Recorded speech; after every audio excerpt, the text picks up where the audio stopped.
Je suis Jean-Célestin Diangué, je suis journaliste et auteur. Je suis invité sur la croisière littéraire, cette fameuse croisière littéraire qui passe notamment par Conakry, la capitale de la Guinée. J'y suis pour vous présenter mes deux dernières productions, l'éducation à l'environnement en Afrique, le rôle des médias, et puis la République des sans-soucis.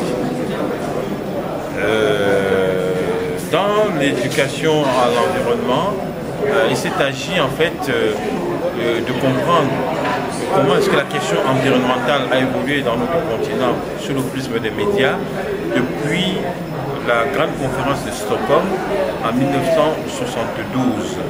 Et ici, ce qui nous intéresse et ce qui fait originalité, c'est que on a pris le cas d'un média qui s'appelle Usangi, qui signifie propriété en langue douala, qui a été créé au Cameroun par une association de journalistes, on va dire ça comme ça, qui à l'origine n'était d'ailleurs pas spécialisée dans la question environnementale.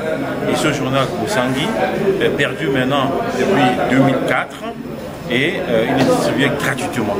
Il fallait donc savoir qu'est-ce qui fait la recette, la magie de ce support journalistique et comprendre aussi si les populations adhèrent aux thématiques qui sont abordées par ce journal.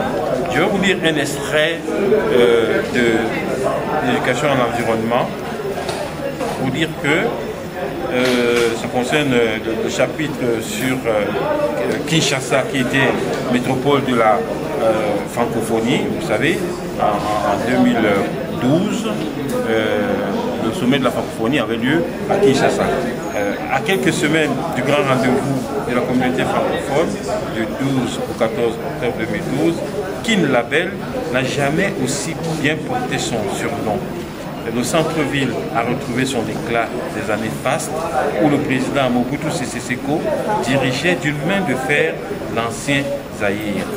Les feux de signalisation ont retrouvé leur luminosité, les grandes artères impeccablement refaites par les Chinois et les Coréens, les bâtiments redevenus forts.